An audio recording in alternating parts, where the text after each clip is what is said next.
I am Steve Sission, and did everybody have a great Memorial Day weekend?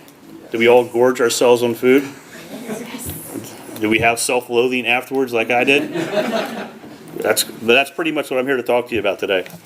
In 2002, the state took a bold move and they banned smoking in indoor restaurants and bars and in public work areas. And they did that over a lot of opposition from gaming industry, restaurants and bars. As a bartender, somebody that actually bartended all the way through the smoking aspect of it and actually quit doing it about a month before the ban went in place. It was long overdue.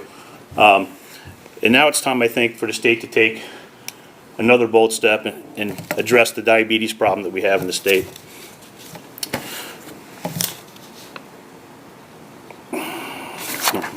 My page upside down. I apologize. We need to be more mindful of the people around us, and the state needs to help us do that. We are surrounded by people with diabetes, pre-diabetes, and obesity, but we surround them with poor food choices. The average state employee or average employee will probably eat close to 1,500 pounds of sugar over the course of their work life. That's about 90 grams a day. A couple of sodas, a couple of sugary drinks, a couple of snacks. If you eat, basically you spend most of your life at work when you're working. If you eat 2 meals at work and 2 snacks and you have poor choices around you don't pack or you get stuck in meetings, you're likely to eat bad food.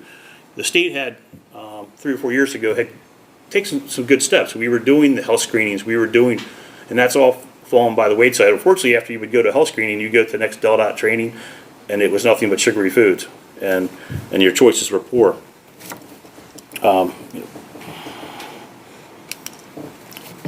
Part of the problem is that everything has added sugar in it now. You really have to read the label to know what you're eating or drinking.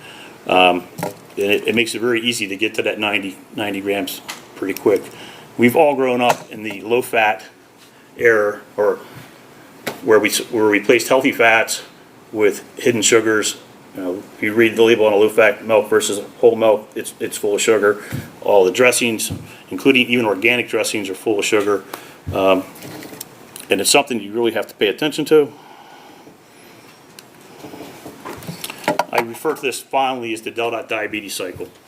We have basically filled the gaps with state-sponsored events, and I consider basically the SEC charity the start of the diabetes cycle. You come back from summer, which, if this was Labor Day, you would have just gone through that and ate all that food, and today is the day that the pictures of the donuts and the cider start showing up on your emails. And then it basically goes from September 1st to October 31st, and then here comes the Halloween candy, and the next is Thanksgiving, or Christmas, New Year's, and then once you get through the holidays, there's training, winter workshop, Girl Scout cookies, as you can see, and I think we all recognize that it's just a never ending. So when I decided to pick this as a topic, I was going to count the number of days that something showed up either in the Dover break room or the development coordination break room. Well, there wasn't a day something didn't show up there on that table. When we take our food off if we have a training seminar, all the extra food goes to that table. Today, I saw people coming in with bags of food left over because nobody wants to throw it out. So let me take all my leftover food into work, and I'll let my fellow employee be the garbage disposal. And it's a real serious problem. I don't think people understand how bad it's gotten, and I didn't even understand it until I read the research.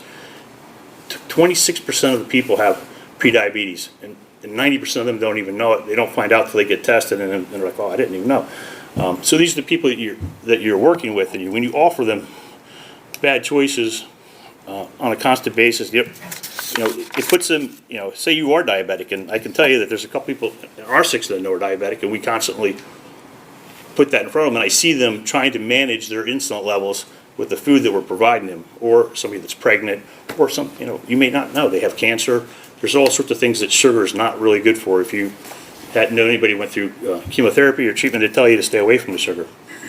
So we need to be mindful of the people around us. There's eating disorders. I consider myself a binge eater. John can to attest. You give me 3 beers and no bag of chips or cheesy poofs is safe. I will eat the whole bag, and in a matter of seconds. So you just don't know what people are going through.